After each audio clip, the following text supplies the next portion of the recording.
Je me rappelle dans le livre Quiétude, vous parlez de la conscience. Quiétude parle essentiellement de cette conscience. Et j'aime la phrase quand vous dites, quand vous reconnaissez cette voix, je paraphrase bien sûr, et que vous êtes l'observateur de cette voix, que cette conscience même est vous. C'est juste. Et non la voix. Et donc vous reconnaissez essentiellement qu'il y a en vous quelque chose qui est à sa place. C'est le flot de pensée, il est relié au passé, il contient tous vos souvenirs, tous vos schémas réactifs, toutes vos émotions. Cela en fait partie, mais essentiellement ce n'est pas qui vous êtes. Et c'est une réalisation étonnante. Maintenant, le mental peut bien sûr demander donc dis-moi qui je suis. C'est la grosse question. Je parle à Eckhart Tolle, l'auteur du pouvoir du moment présent. Donc quelle est la réponse à cette question? La réponse à cette question est qui vous êtes ne peut être défini à travers le processus de pensée ou avec des étiquettes ou définitions mentales, car c'est au-delà de ça. C'est vraiment le sens de l'être ou de la présence qui est là quand vous devenez conscient du moment présent. C'est intrinsèquement un avec ce que nous appelons le moment présent. Certaines personnes peuvent trouver cela un peu étrange, mais en essence, vous et ce qu'on appelle le moment présent, au niveau le plus profond, sont un. Car vous êtes la conscience à partir de laquelle tout arrive. Toutes les pensées viennent de cette conscience que vous êtes. Chaque pensée retourne dans cet espace de conscience que vous êtes. Donc essentiellement, vous êtes un espace de conscience conscient. Et tous vos sens de perception, toutes vos pensées, toutes vos émotions se produisent. Ils vont et viennent dans cet espace intérieur.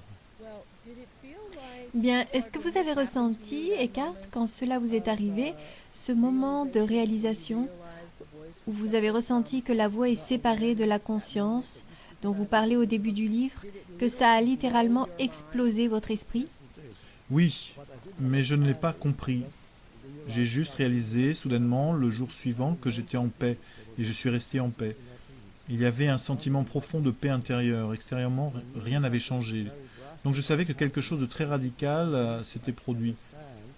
Mais ça m'a pris plusieurs années de comprendre en fait ce qui s'est passé. 3 ans après cette transformation, je parlais à un moine zen et il m'a dit « Le zen à la base est très simple. Vous ne vous fiez plus à la pensée. Sous-entendu, vous allez au-delà de la pensée. » Là, j'ai réalisé que c'était ce qu'il s'est passé pour moi. Cet état que je ressentais comme un état de paix intérieure était aussi un état de bien moindre pensée, différent d'avant. Toutes ces pensées mécontentes, malheureuses, répétitives ne se produisaient plus en moi. Et donc, vous avez souvent dit dans tous vos livres précédents, vous voyez le fait de penser comme une terrible affliction et même comme la maladie qui est le plus grand obstacle au pouvoir du moment présent. Mais penser, n'est-ce pas humain? Je pensais que c'est ce qui faisait que nous soyons différents des autres animaux. C'est juste, la pensée peut aussi être un outil puissant et merveilleux. Il peut seulement devenir une affliction. Elle peut seulement devenir une affliction si nous sommes complètement identifiés avec la pensée et si nous dérivons notre idée de qui nous sommes du flot de la pensée. Dans ce cas, vous vous racontez à vous-même continuellement ce que j'appelle l'histoire de moi. Et dans le cas de beaucoup de gens, c'est une histoire triste. Donc ils résident continuellement dans le passé. Il n'y a rien de mauvais dans le passé, mais s'il y a une complète auto-identification avec la mémoire, alors tout le sens de qui vous êtes, l'idée de votre identité découle alors du flot de la pensée. Et cela est un état dysfonctionnel et malheureux. Et donc si vous sortez de cette identification avec cela et que vous réalisez pour la première fois que je suis en fait la présence derrière la pensée, alors vous êtes capable d'utiliser la pensée quand c'est utile et nécessaire. Et ça peut être une chose merveilleuse. Et en l'exprimant avec des termes extrêmes, et c'est ce dont il s'agit, vous n'êtes plus possédé par l'esprit pensant. L'esprit pensant est alors un serviteur ou un outil utile utile que vous pouvez utiliser. Il est très utile dans de nombreuses situations dans ce monde, mais vous ne pouvez vous trouver dedans. Et également, si vous ne pouvez jamais aller au-delà de l'esprit pensant, cela interfère avec les relations. Cela crée des conflits continuels dans les relations s'il n'y a pas une sensation d'espace dans la relation. Redites cela encore. S'il n'y a pas une sensation d'espace, S'il n'y a pas une sensation d'espace, cette présence consciente, spacieuse, que vous pouvez amener à la relation.